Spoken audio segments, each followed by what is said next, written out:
Hello everyone, welcome back to Faith for Dummies. Season 5 is here eventually. Sorry about the delay. Izzie, how are you today? I am okay. I'm a little bit poorly, Oh. Summer cold and all that, but otherwise I'm doing well. How are you?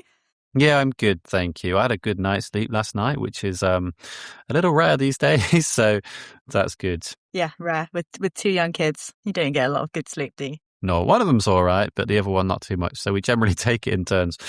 Oh, sad times. I can't imagine that life right now. Yeah, well, it's fun. There are other good things to it, but, Cool. Anyway, I think the first thing to say right away is thank you for bearing with us. We are a little bit late in releasing this.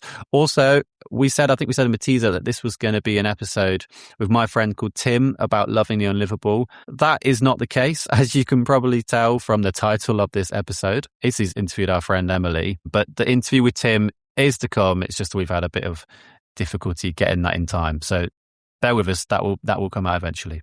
I think when Rob said there, loving the unlovable, he made it sound like loving the unlivable. Oh, did I? So I just want to clarify, that episode will be about loving the unlovable. Loving the unlivable? What would that mean? The dead I don't even people? know what that would mean. Loving people that... like zombies? This is not a zombie podcast. We can do an episode about the zombie apocalypse one day. I'd find it very interesting, but I don't think I'd have anything valuable to add to that. Anyway. Izzie, do you have any dummy moments for us, please? Yeah, okay. I have a really awkward dummy moment. I don't actually know who was like the most awkward in this situation, because I also internalize a lot of other people's awkwardness as well. And so I think I've done something awkward even if it was them. Right. So I just moved house and I moved on to like just off this quite busy street in Poole. I went to the shop and I was walking back in the evening the other day, and I had a couple of things in my hand and I was walking and I could see there was like on the corner, I was walking down the street, on the corner there was a glass fronted building. So I could see through the glass that a guy was coming the other way, like perpendicular to me. And so we were going to crash into each other. So I slowed down, but I could see that he wasn't looking at me. And I realized later he was like intoxicated in some way. Like I think he was drunk or high or something, but I didn't know at that point. I thought he was just looking up. And so we got closer and closer, and he was right in the middle of the street and he was quite big. So I couldn't like just nip to one side because I'd be standing in the road. Anyway, so I put my arm out because I was like, he's going to walk into me. I might as well just put my arm out to just stop him so he doesn't crash into my head. And I put my arm out and he walked into it quite gently. And then he looked at me and he was like, oh my goodness, I'm so sorry. And he said it in quite like a dreamy, not quite there way. Yeah. So I was like, he's drunk or he's high or something, but it was fine. He wasn't violent or anything. I was like, oh, don't worry about it. Don't worry. And then he turned and looked at me like right in the eyes. And he was like, I'm so sorry. I was not looking and I didn't mean to do that. And I was like, it's really okay. And then he put his hand out towards me as though he was like going to shake my hand or hold my hand. So my natural instinct, it's quite late at night at this point, and I was like, I just want to get away from this man because I don't, I'm a single woman on my own. Like I don't want to linger here. And so I grabbed his hand and shook it. And I said, honestly, don't worry. I'm fine. Have a good evening. And then I walked away. And it occurred to me as I was thinking through this, because I was thinking like, am I a bit scared? Am I like, am I okay? Is he following me? Thinking through all the things that women think through. And then I thought, did I deal with that correctly? Like he obviously didn't really know what was going on, but he was it right to like shake his hand? And I realized he may have just been putting his hand out as a gesture of like, I'm so sorry, like just putting his hands out to like gesture towards me and be like, I didn't see you there. And I've just grabbed this random man's hand and like held it for a moment and shook his hand. And so I don't think he was actually expecting that. And so I don't know, was he the awkward one who walked into me and was like not with it? Or was I the awkward one for misinterpreting just a gesture of speech for him wanting to hold my hand? I just held a random man's hand in the street. That's my dummy moment. That is quite funny. When you told the story though, I was like, I don't see anything done with this at the moment. Now I'm like, oh, I see. But I don't think if you did shake his hand and he didn't mean it, that was that bad. I thought it was quite Nice gesture. I thought it's Can fine. you imagine if you walked into somebody in the street and they held your hand? But you shook it. You shook his hand rather than I just held kind it. of shook it. Well, it was like a hold, like light shake. Oh, I just felt so embarrassed, and I thought about it all night. If he was intoxicated, he probably doesn't remember anyway. So, or he walks into your church and goes, "You're the hand-holding lady." You're that lady that holds people's hands in the street. Yeah, that weirdo. Oh, yeah. So there we go. That's my dummy moment for this week. For someone who is, I'm like very sociable. I talk to a lot of people. I could talk to literally anybody. I sometimes do these really weird social errors where I just don't know how to react in a situation. So I just talk too much, or I like do the wrong thing. Anyway. There you go. Fun. Thank you, Izzie.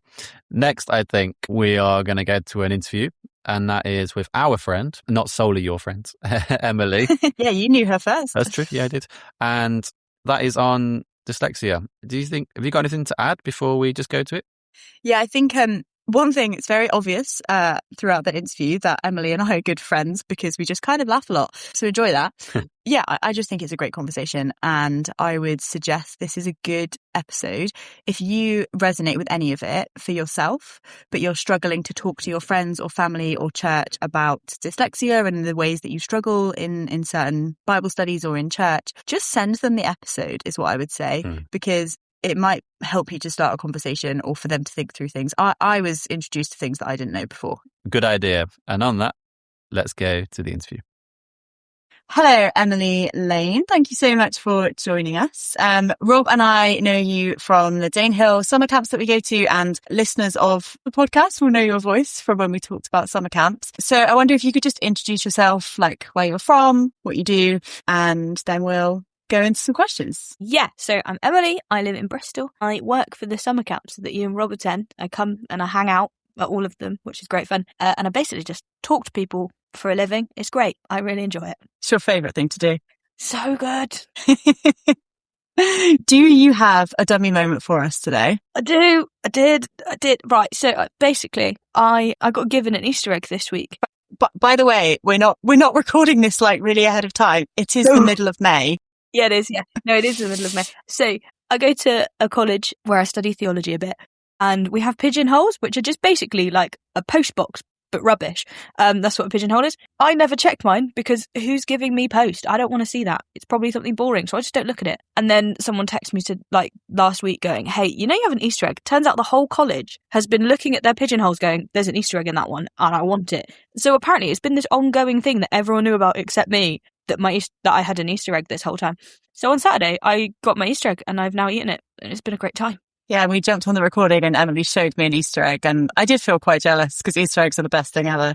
I'm showing Izzie as if she didn't already see it. I forgot we're in audio, not visual. Yeah. Yeah, Emily and I both speak a lot with our faces and our hands. Sorry. She's literally doing it now. I do it while Izzie's talking as well, so she knows what I'm thinking about what she's saying. It's great. Fantastic. This is going to be an interesting podcast. Okay, so we wanted to talk to you about dyslexia. So for as long as I have known you, and for everybody really, I think, who knows you, you are very open about having dyslexia and finding certain things tough because of that. I also know that sometimes it can stop you from being able to do certain things or make things a little bit more difficult than it might for other people. So we wanted to chat today, not just about dyslexia in itself, but how it affects your faith and your Bible reading and your church experience, and maybe give some advice to people who either are dyslexic or have friends or people in their church that are dyslexic. So my first question for you, just so listeners can get to know you, is when did you find out you were dyslexic? So that one might be through experience that you figured that out, or it might be through diagnosis, or tell us about that. So I got tested for dyslexia twice. I got diagnosed the second time. So when I was in year 3, I got tested the first time, and they didn't really understand dyslexia when I was in year 3, as it turns out. And I had to go and do loads of fun tests because I didn't put spaces between my words. I didn't understand how to spell, but I've always spoken better than I can write. I'm actually quite an eloquent speaker, dreadful writer. So I got tested in year 3, and they were like, unless you hit this red line, if you're below it, you're dyslexic. If you're above it, you're golden. And I didn't go below this red line. And in some of the tests, I got further than anyone had ever gotten, according that this lady had seen the whole time she'd been testing for dyslexia, because I'm really good with pattern recognition. So then I left it and I was like, I'm not dyslexic. Cool. I'm just bad at some stuff. And then at university, I got tested the second time, 3 times. The second time I got tested and someone went, it was like to get extra time and stuff. And I realized how to cheat all the tests. So I did, because I didn't want extra time because that seemed annoying to me. So I just cheated everything. I love that. It's very me, where I went, I don't have to do this, so I don't go. And then the third time I was at university and I wrote an essay. One of my lecturers sat down with me afterwards and was like, your ideas are great, your writing isn't, let's have a chat about this is what you could improve on. And I explained it all back to her perfectly, and she was like, she gets it, this is going to be great, she's going to improve. Next time she gets my essay, I've done exactly the same things. And she went, before we have a chat about this, explain to me what you needed to do. And I explained everything back to her perfectly again, because I can remember it. And she went, okay, so there's a disconnect between your ability to understand what you're supposed to do and your ability to do it. That sounds like dyslexia. So I went and got tested at university and got diagnosed with dyslexia and dyspraxia, which is about coordination. It's a fun extra that I just got thrown on there by not being able to walk in a straight line. Fun. But yeah, so I got diagnosed with both of those. Turns out, the reason they've figured out that actually dyslexia is very different for lots of people, and there is no red line baseline that you need to hit below. Actually, the fact I'm really good at some stuff and really rather rubbish at others is actually a sign of dyslexia. So my dyslexia is going to be different to other people's dyslexias, because actually we're really, really good at some stuff and not as great at other stuff. And actually this is a sign. That makes sense, actually, that most people would probably be well-rounded. As in, if there was no kind of disconnect, then you're probably going to be about the same in a lot of things. Whereas if you're amazing at one and awful at another, something's not going on there, because you obviously have capacity. I just Googled the definition of dyslexia. It's so long, but it basically says it's a neurobiological based learning disability characterized by difficulties with accurate or fluent word recognition, poor spelling and decoding abilities. But then it says all these different things that it affects. And presumably everybody has a different level of each of those things, which is kind of what you're talking about. So there'll be some people who are dyslexic who letters move about on the page and it's really hard to focus on a word, or some people who, can just get by. I remember a friend who had dyslexia who would just put a ruler under the words and that kind of stopped them bouncing around. But that doesn't work for other people. Yeah. And there's some who are better reading on a screen than they are on paper and all that kind of stuff. So presumably it's very different for different people. Yeah, super different. I also know someone that's learnt the shape of words, lowercase shape of words rather than the phonics thing. I don't understand it. That's how I read. I think I read the shapes of words because I'm a very fast reader, and I realised I'm not actually reading the words. I must be looking at the shapes of the words. So we aren't going to talk about the actual doctor side of dyslexia too much. Good, but I'm not I one. would, I was going to say, but I guess the question is, maybe in a more kind of mental, emotional, spiritual way, how do you think it affected you, or does it, how does it affect you now, both maybe good and bad? As I said, I'm really good at certain stuff. I'm really good at talking. I can chat for England and I'm very good at it. Also, being able to speak well and I can explain what I mean quite well is really, really helpful. I understand stuff quite easily. I'm fairly clever, but you wouldn't know it from reading anything I wrote. But I also know how to explain stuff in imaginative and creative ways. I have a dyslexia tutor. It's one of the pluses of having dyslexia. And every time I see her, she goes, Emily, no one thinks the way you think. I don't quite understand how your brain works, but it's fascinating. And it's because I'll be sat there and I'll go, what about this thing? And she's like, how? How have you made those two things connect? And my brain's just like, I don't know. I just jump around. I love it. So it makes me creative. It makes me, I think it makes me funnier because the jumping around is real. Because your brain's working on different stuff. Yeah. Yeah.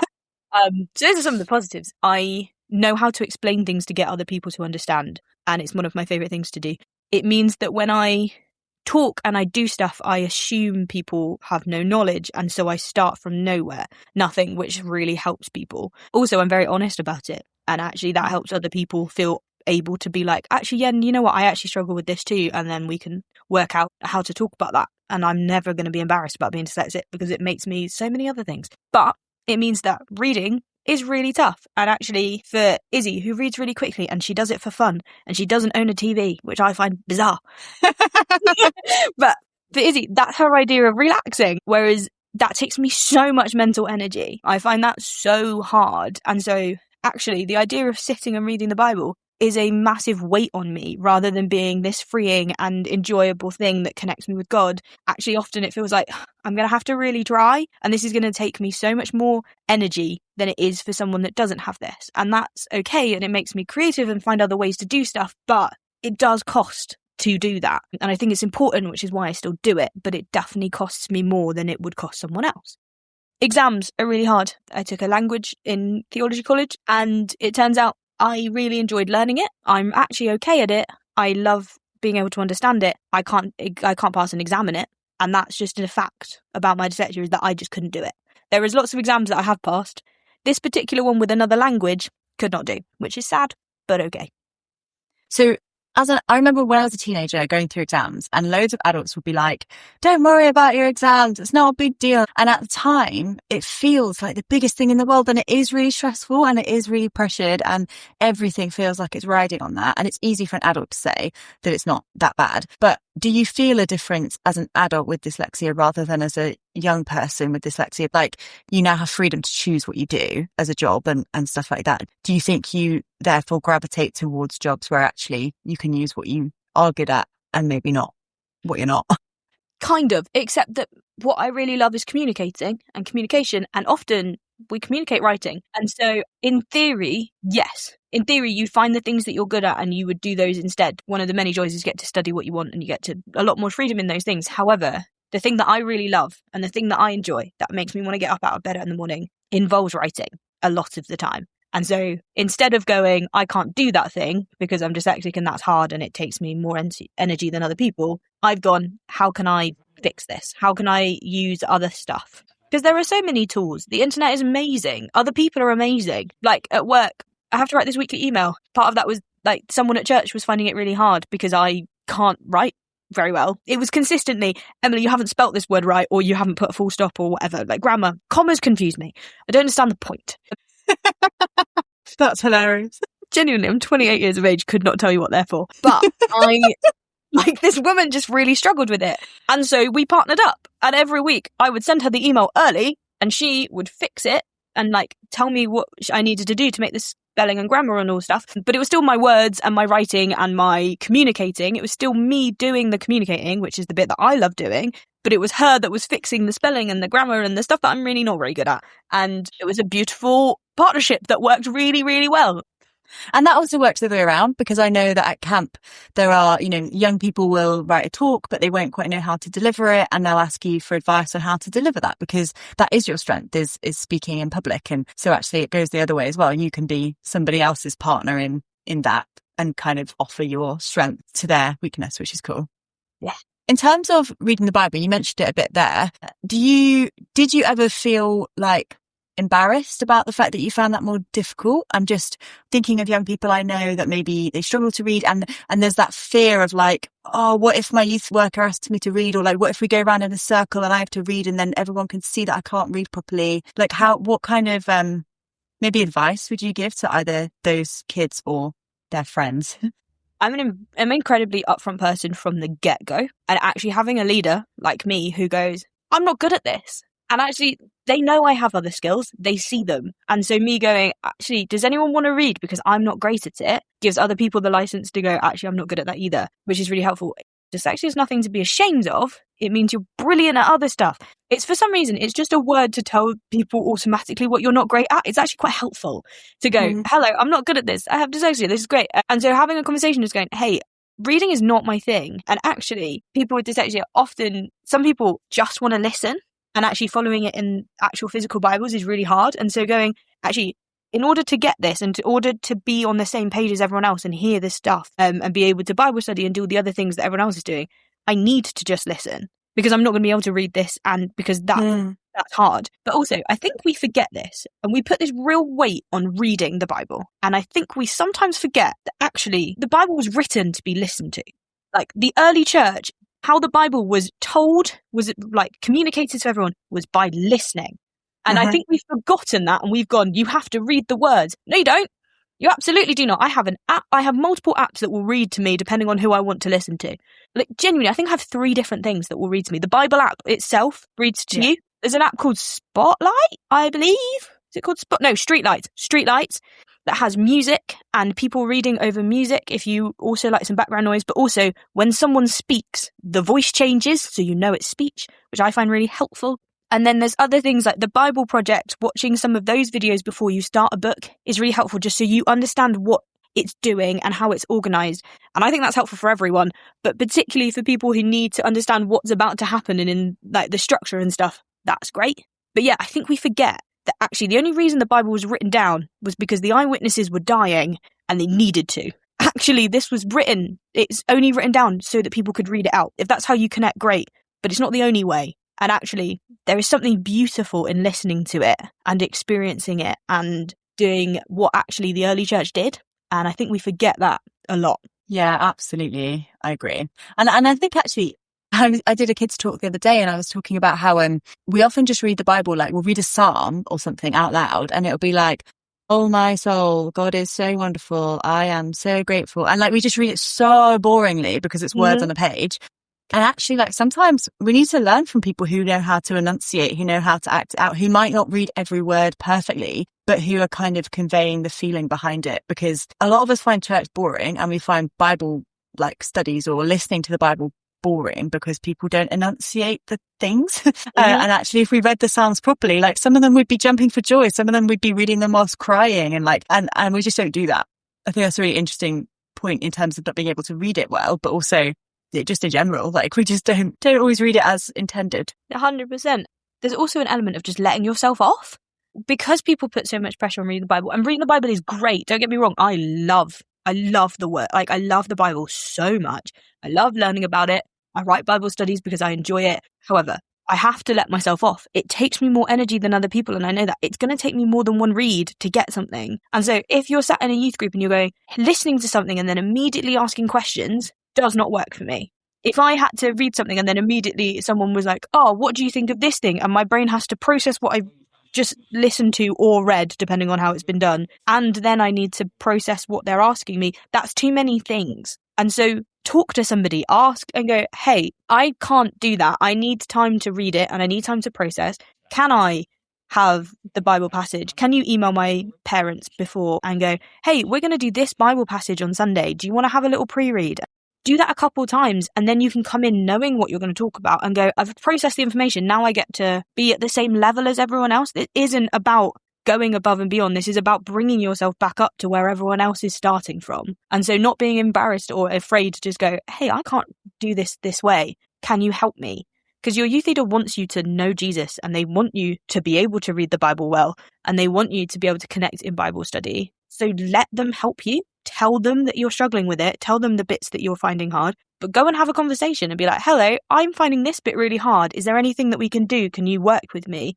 And if they are half a good youth worker, they will say, yes, absolutely. Let's have a chat and let's work something out. Yeah, that's great. Thank you. Actually, that's a really helpful challenge. A lot of the things you've said to me as a youth worker, because I think it's really, you can't be in everybody's shoes. And it's really helpful to hear that and to be like, oh, some of the things that I was doing that I thought was helpful actually might not have been that helpful. And maybe I need to sit down with some of my young people and be like, what is actually helpful for you? Because I've kind of assumed what might be helpful and that's not great. So thank you for that advice. I think also, and all the things that you said about like listening to the Bible and those different types of spoken Bible, that's really helpful. One thing I would add to that is if you have an iPhone or a Mac, there's an app called Whisper Flow. Whisper without an H or an E. Good luck spelling it. I get it wrong every time I search for it. Anyway. WISPR. WISPR. I just kind of go for what I think it might be. I don't like when companies spell words wrong. Anyway. The app Whisper Flow, it means that you can, it's speech to text, but it's very, very good. It's not like the normal phone speech to text. It's incredibly good. It understands nuance. It puts the commas in the right place for you.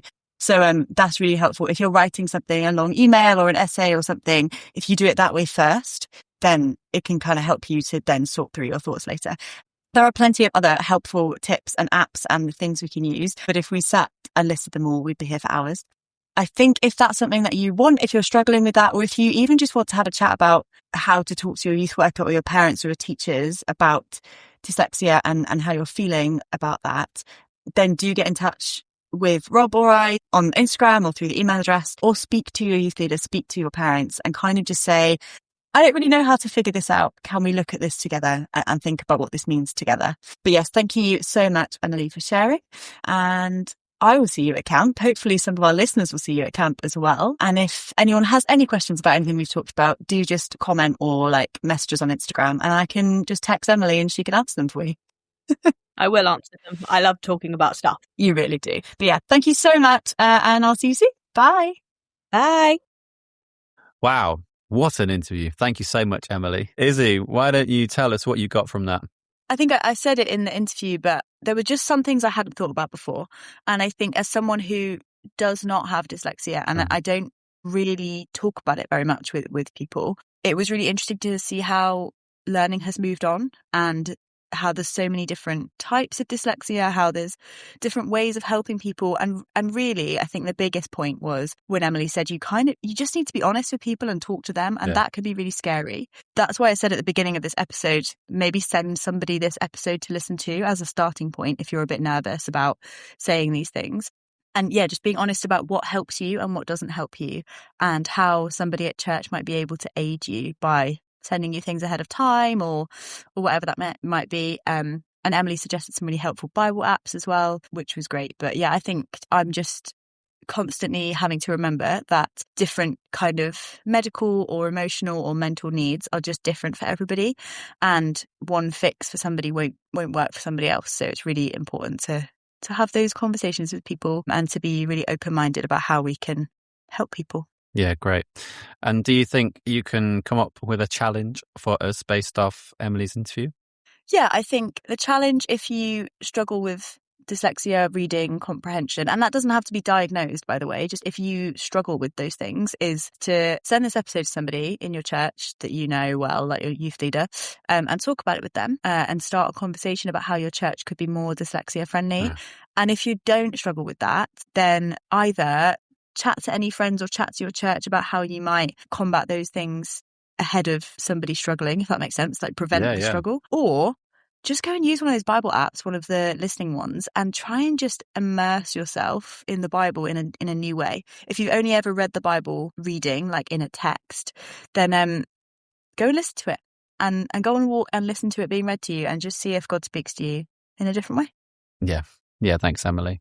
I think we have decided between us that we should stop saying what interview is next because our timetable order seems to change so much. But we know for definite that next week we are looking at joy versus happiness. So what's the difference between joy and happiness? So that'll be fun. That'll be nice.